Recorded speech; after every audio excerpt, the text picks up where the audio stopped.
All right, ladies and gentlemen, Operation Sports, EA Sports, and anybody else paying attention. This is Ncaa again, right back at you on the very next play from a video I did a second ago, to show you one of my, that other situation with the coverage.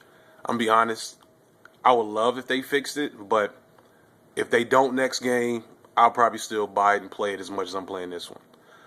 But this next issue, and I've made several videos dealing with blocking. I hadn't gotten to this issue yet. Is a huge one that infuriates me, and one that really drives home my point about the game forcing you to find exploits. I've noticed in my short time playing this game that there's absolutely nothing in this game more dangerous than a three-man front, which doesn't make sense. You would think that would be retarded to say that, but no.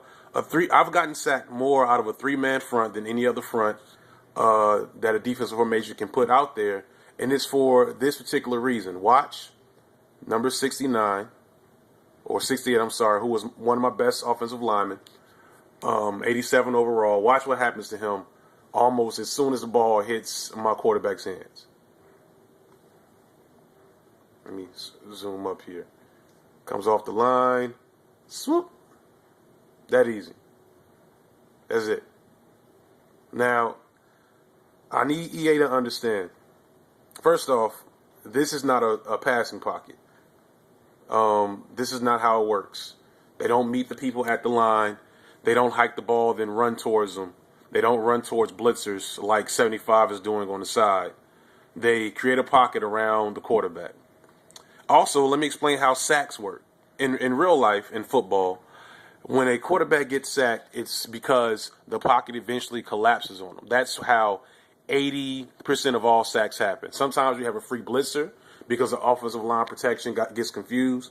And sometimes when you have all-world players, like Warren Sapp and John Randall in their hair day, Reggie White, when you have all-world pass rushers, they will do what they will do what happened here, number 68. But this is not rare. If I wanted to, I could make a collage of all the times that this happens. I don't know if it's part of my button press because it read that I was getting ready to step to the right.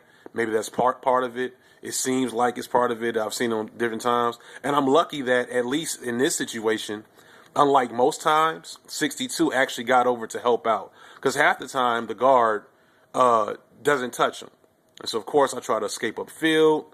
Get sacked, I get chased down 91 overall speed, I get chased down by a defensive tackle who has the ability to run the three-cone drill clearly here by that loop he just made very well with a guy hanging on him, but not really.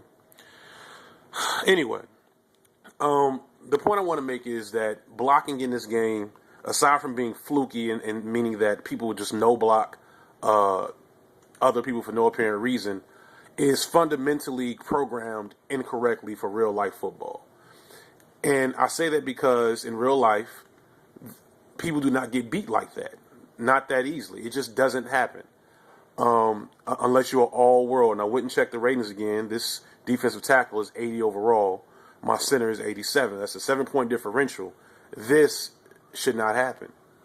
All right.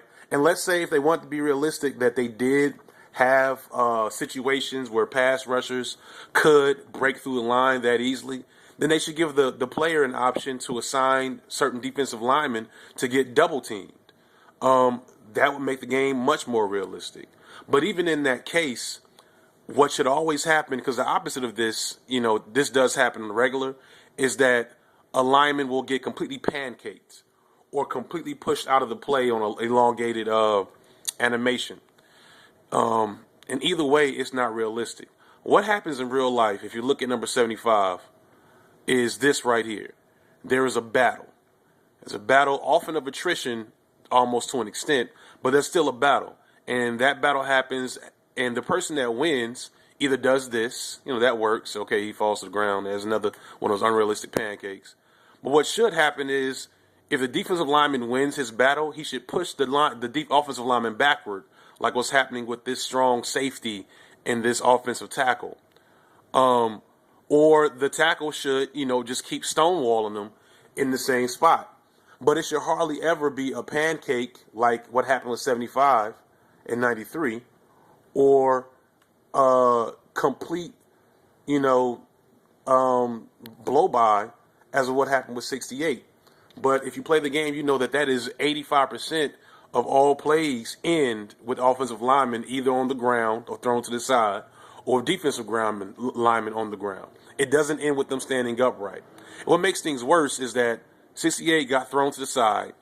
He doesn't fight for another block, which is, a whole other issue, because if he turns around like he should and helps out, they eventually push this defensive tackle further into the backfield. And on run plays, you'll get huge runs because a guy will get thrown to the side and then head upfield for another block. And it just creates this whole dynamic, as I've said many times before, where your main goal as the player is not to play a good game of football, but to do the best you can to exploit the AI. And that just ends up being very boring over a course of time. So, I know that the programmers are in full swing. I hope that they're watching videos like this and the countless others that are on YouTube. I hope I'm breaking it down well, and hopefully some changes get made, because I won't be buying it otherwise. All right.